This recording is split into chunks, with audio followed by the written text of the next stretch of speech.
अमरावती मोर्शी नळा नदीवरील अर्धवट पुलामुळे नागरिकांची चिंता वाढली आहे। दिवाकर राऊत यांच्या नेतृत्वाखाली काँग्रेस पक्षाच्या कार्यकर्त्यांनी रास्ता रोको आंदोलन सुरू केलं आहे। या आंदोलनात माजी मंत्री यशोमती ठाकूर आणि काँग्रेस पक्षाचे अनेक पदाधिकारी सहभागी झाले होते। पुलावर आतापर्यंत सुमारे 15 अपघात घडलेले आहेत, ज्यामुळे नागरिकांच्या जीविताला धोका निर्माण झाला आहे। काँग्रेस पक्षाच्या वतीनं ही चेतावणी दिलेली आहे की जर दिलेल्या मुदतीत पुलाचे काम पूर्ण झाले नाही तर आंदोलन आणखी तीव्र केलं जाईल।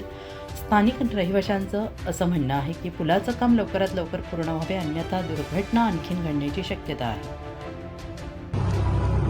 नमस्कार, मी श्रवणीत दिवाकर राऊत, मोर्शीवरून विधानसभा प्रमुख। आज नळा नदीवरील पुलाचं साधारणतः 7 ते 8 वर्षापासून प्रलंबित प्रश्न आहे, जो मार्गी लावण्यासाठी आम्ही याच्या आधीचा एक आंदोलन केलं होतं रास्ता रोको।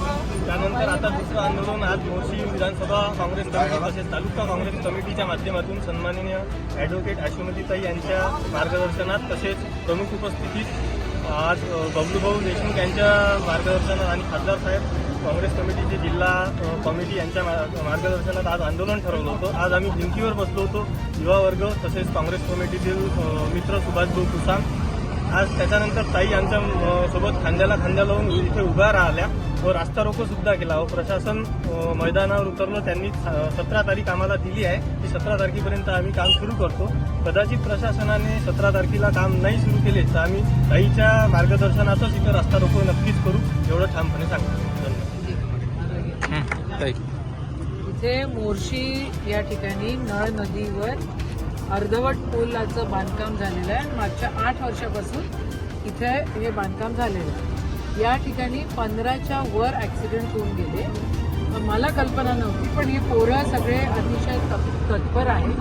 शिवसेनेत आमचा मोर्शी विधानसभेचा अध्यक्ष म्हणून या ठिकाणी काम करतो आणि त्यांनी भरपूर निवेदनं दिले, काँग्रेस कमिटीने दिले सगळे। आता इथे सालबर्डीला जायला सगळ्यांना या पुलाचा उपयोग घ्यावाच लागतो, पण शासनाची हलगर्जीपणा आणि एका पुलाला जर एका मोर्शी सारख्या आणि सालबर्डी सारख्या देवस्थानाला जायला जर 8-8 वर्ष पुलासाठी लागत असतील आणि इथे जर एवढे ॲक्सिडेंट होत असतील तर मग याची जबाबदारी तर सरकारची आहे। या पोरांनी आज आंदोलन केलं म्हणून काल त्यांनी म्हटलं होतं की आम्ही 17 तारखेला आंदोलन करणार, म्हणून काल 16 तारखेला त्यांनी लेटर ऑफ एक्सेप्टन्स या ठिकाणी दिला आणि आता त्यांनी 1 महिन्याचा वेळ मागितलेला आहे।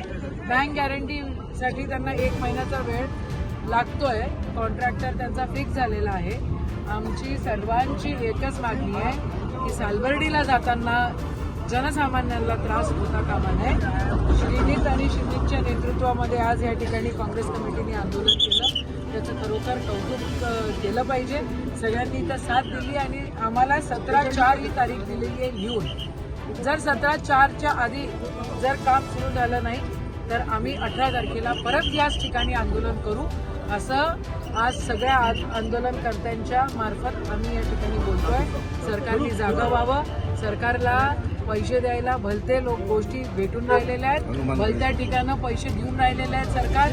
मुख्यमंत्र्यांचं अजिबात लक्ष नाही आहे। आजोळा आहे म्हणते रे वा, पण त्यांचं या अमरावतीमध्ये लक्ष नाही, त्यांचं फक्त नागपुरात लक्ष आहे। 8-8 वर्ष या ठिकाणी कामं होत नाही, याचा खेद परत एकदा व्यक्त करतो, निषेध करतो या सरकारचा। आणि जर 17 तारखेपर्यंत जर काम सुरू झालं नाही का रे वा, तर परत आम्ही 18 तारखेला आंदोलन करू हे सांगतो।